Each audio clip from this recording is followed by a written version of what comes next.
ആശുപത്രികൾക്കകത്ത് രാഷ്ട്രീയ പ്രവർത്തനം അനുവദിക്കില്ലെന്നും കൊടികെട്ടിയുള്ള ഭക്ഷണ വിതരണം എന്തു വില കൊടുത്തും തടയുമെന്നും ആരോഗ്യമന്ത്രി കെ മുരളീധരൻ പറയുന്നു. ദശമൂലം ജയിലിൽ നിന്ന് ഇറങ്ങിയിട്ട് ഇപ്പൊ ടൗണിലുണ്ട്. ആദ്യം അവനെ ഇങ്ങ് വരുത്തിക്കാം.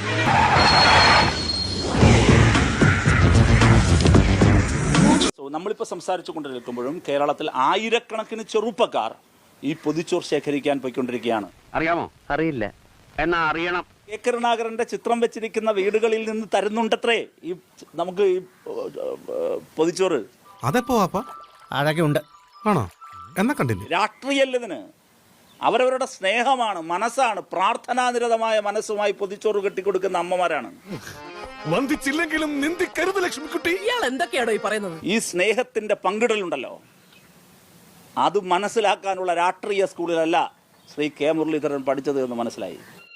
ആ കണക്കറിയാൻ നിങ്ങളുടെ പഠിപ്പ് പോരാ. ഇതിൽ രാഷ്ട്രീയമില്ല, വിശക്കുന്ന മനുഷ്യനേയുള്ളൂ. ഓ പഹയ ഒരു കവിത എഴുതി കൊടുത്ത എനിക്ക് സമയമായിട്ട് എഴുതിക്കളെ. അത് മതി. ഈ പൊതിച്ചോർ കെട്ടിക്കൊടുക്കുന്ന മനുഷ്യർക്ക്, ഇത് വാങ്ങിക്കഴിക്കുന്നവർക്ക് ഒക്കെ കൊടിയല്ല, വിശപ്പ് മാത്രമേ ഉള്ളൂ. സമ്മതിച്ചേ? ആണല്ലോ. എനിക്കത് അറിഞ്ഞാൽ മതി. സേവനം നടത്തുമ്പോൾ കൊടിയുടെ ആവശ്യമുണ്ടോ? അതിന്റെ ആവശ്യമുണ്ടോ? സേവനം നടത്തുമ്പോൾ എന്താ ഉറക്കം വരുന്നു? അതിന്റെ ആവശ്യമുണ്ടോ? സേവനം നടത്തുമ്പോൾ ഇത് എന്താണ് പറയുന്നത്? അതാണ് ഞാൻ പറഞ്ഞത്. അല്പം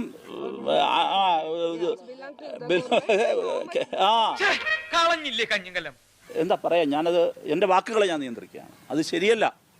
ഓഹോ, നീ സ്വയം നിയന്ത്രിച്ചു നിന്നതല്ലേ? ഇങ്ങനെ മിണ്ടാൻ പറ്റാതെ നിൽക്കുന്നതിന് ഞങ്ങളുടെ നാട്ടിൽ എന്താ പറയാന്നറിയോ? അണ്ണാക്കിലെ പിരിവെട്ടി. ഉദ്ദേശമല്ല, ഇതിന്റെ ഇമ്പാക്റ്റിലാണ് ഈ യുവജന സംഘടനകളുടെ ശ്രദ്ധയിരിക്കുന്നത്.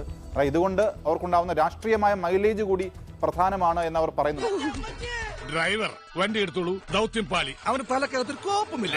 ഞങ്ങൾ അങ്ങ് ഇറങ്ങട്ടെ. ആയിക്കോട്ടെ, സന്തോഷായി. സബ്സ്ക്രൈബ് ചെയ്തേക്കണേ പൊന്നു മോനെ.